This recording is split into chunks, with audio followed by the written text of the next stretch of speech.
Assalamualaikum warahmatullahi wabarakatuh.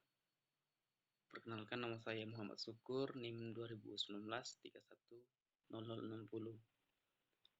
Baik, teman-teman, di sini saya akan memaparkan materi tentang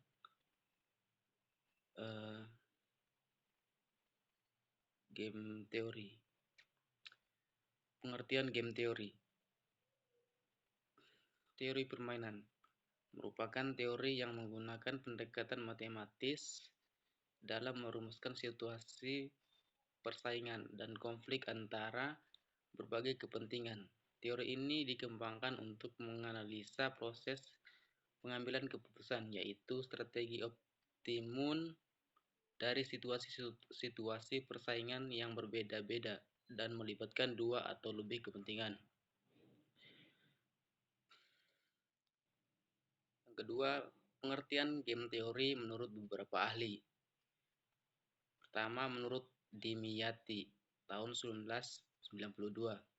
Teori permainan atau game teori adalah bagian dari ilmu pengetahuan yang berkaitan dengan perbuatan keputusan pada saat ada dua pihak atau lebih berada dalam kondisi persaingan atau konflik.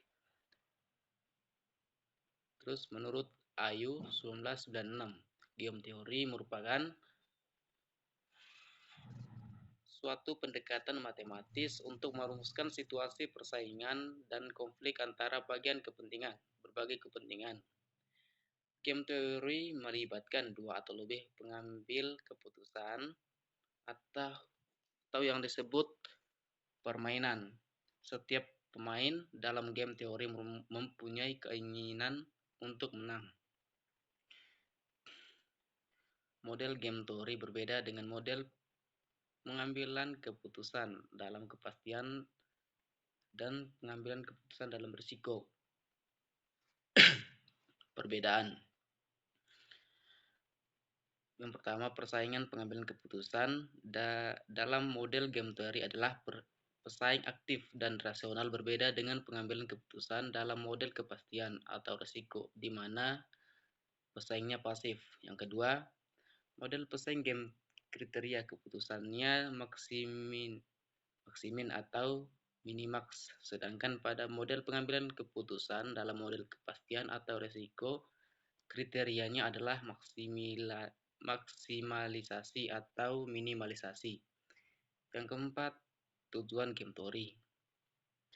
Tujuan game teori ini adalah menganalisa proses pengambilan keputusan dari persaingan yang berbeda-beda dan melibatkan dua atau lebih pemain atau kepentingan.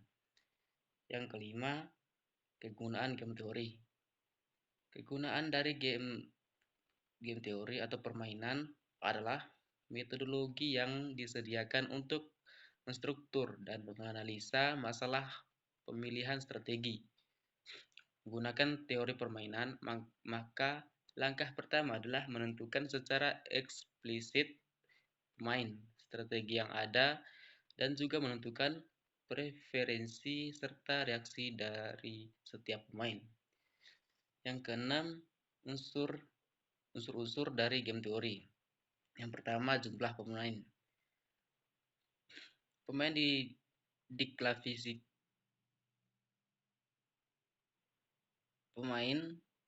diklasifikasikan menurut jumlah kepentingan atau tujuan yang ada dalam permainan tersebut.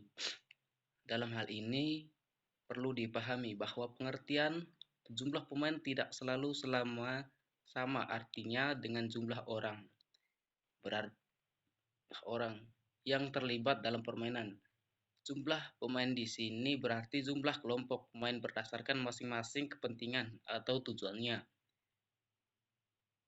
Dengan demikian, dua orang atau lebih yang mempunyai kepentingan yang sama dapat dihitung sebagai satu kelompok pemain. Yang kedua, gap jaran atau playoff. Gap jaran atau playoff adalah hasil akhir yang terjadi pada akhir permainan berkenaan dengan ganjaran ini. Permainan digolongkan menjadi dua macam kategori, yaitu permainan jumlah atau jumlah nol atau zero sum games, dan permainan jumlah bukan nol atau non-zero sum games.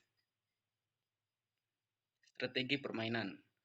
Strategi permainan dalam teori permainan adalah suatu siasat atau rencana tertentu dari seorang pemain sebagai reaksi atas aksi yang mungkin dilakukan oleh pemain yang menjadi saingnya. Berikut matriks permainan. Setiap permainan yang dianalisa dengan teori permainan selalu dapat disajikan dalam bentuk sebuah matriks permainan. Titik pelana atau saddle point. Titik pelana adalah suatu unsur dalam matriks permainan yang sekaligus sebagai maksimin baris dan maksimaks kolom. Permainan dikatakan bersaing ketat atau strictly determined jika matriksnya memiliki titik pelana. Contoh, jika banyaknya pemain ada dua pihak atau baik individu maupun kelompok, maka permainannya disebut sebagai permainan dua orang. Jika banyaknya permainan N atau pihak N lebih dari sama dengan 3, permainannya disebut permainan N orang. Jika jumlah kerugian dan keuntungan dari permainannya adalah 0, disebut sebagai permainan berjumlah 0 atau permainan berjumlah konstan. Sebaliknya disebut sebagai permainan berjumlah bukan 0. Jadi itu saja materi yang saya paparkan. Lebih dan kurangnya mohon dimaafkan. Wabillahi taufiq wal hidayah. Wassalamualaikum warahmatullahi wabarakatuh.